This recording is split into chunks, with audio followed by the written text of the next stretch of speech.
Karibuni vijana wangu, naona mna kiu ya utajiri. Mganga, maisha yametushinda. Tunataka mafanikio ya haraka.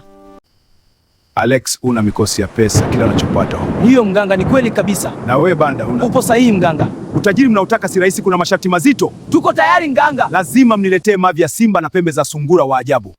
Hizo vitu zinapatikana wapi? Zipo porini, sehemu ambayo si kila mtu anarudi. Tutakwenda hata kama ni hatari. Alex, hii safari si ya kawaida. Nahisi kuna kitu hii. Kumbuka tunatafuta utajiri. Alex, simba! Huu ndio mwisho wetu wa mwanzo wa utajiri. Alex, huyu simba ni mkubwa kuliko kawaida. Hatutaweza. Tuliahidi hatutarudi nyuma. Lazima tupate ile tulichokuja nacho. Alex, mbona anaondoka ghafla bila kushambulia? Inaonekana kuna nguvu isiyo ya kawaida inatulinda. Tusipoteze muda. Haya ndio tuliotumwa. Sasa imebaki pembe za sungura wa ajabu. Lakini sungura mwenye pembe.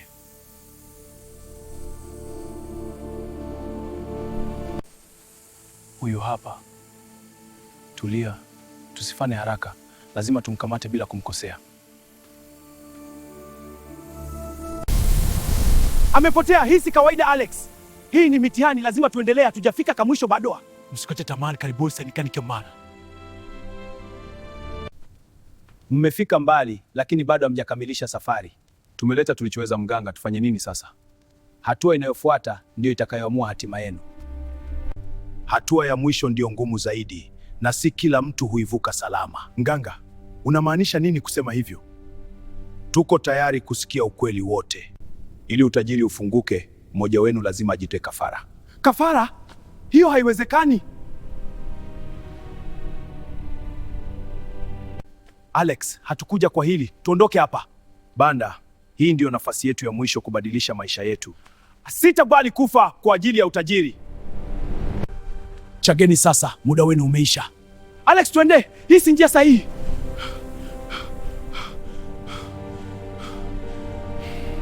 Hapana, sitatoa maisha ya mtu kwa ajili ya utajiri. Hiyo ndio rafiki yangu, tuondoke sasa hivi. Mmechagulia ngumu, lakini ya kweli. Utajiri wa kweli hauhitaji damu. Mmeshinda jaribio. Unamaanisha nini mganga? Bahati yenu imefunguka.